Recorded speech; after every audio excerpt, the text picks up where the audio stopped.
Prince Harry and Prince William, there could have been a point last week where the two brothers who were at war could have simply reconciled. But what went wrong? Hi, good morning, Neil Sean here in the heart of a very windy London. Good morning to each and every one of you, and thank you as ever for all those wonderful comments that you send through. But today's story really centres on two people that were very close and of course loved each other dearly, but of course right now couldn't be further apart, but not just in miles.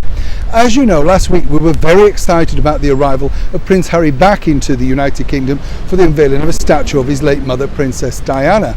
And all seemed to be going well. If you look at the footage, the two brothers seem to be at ease in each other's company. But if you study it rather closer, as I do, then you will notice, of course, that William is very much reserved, doesn't really partake in much small talk with Harry, and certainly keeps his distance. And if you also notice, of course, the late princess's sisters stepped in to the breach to try and smooth things over, as did her brother Earl Spencer.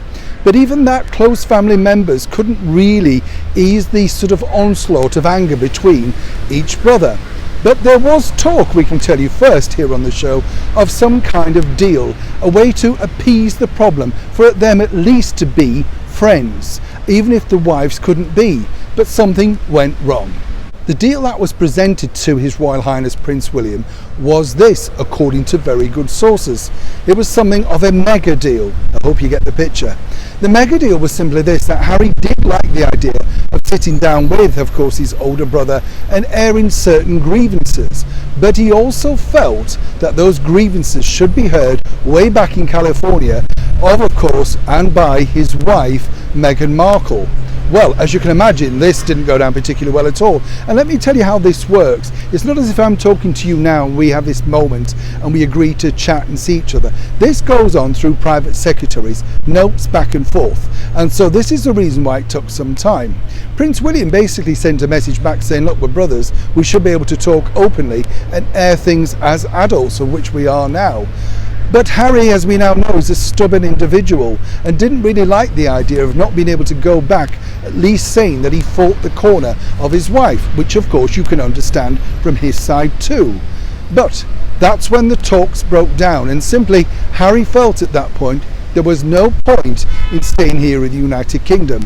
That's the reason why he dashed back off to California almost as quickly as he'd arrived after self-isolating, and then of course he saw no point in sticking around to see if any other senior members of the British royal family wanted to sit down and chat.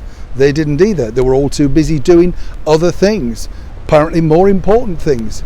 So for Harry, he went back, of course, to the USA with, as they say, his tail between his legs and nothing much to report, which is exactly how the royal family wanted it.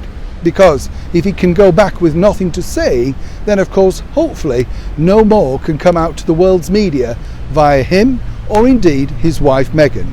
The sad shame about all of this, of course, is the two brothers really at this point in their lives should simply be getting on.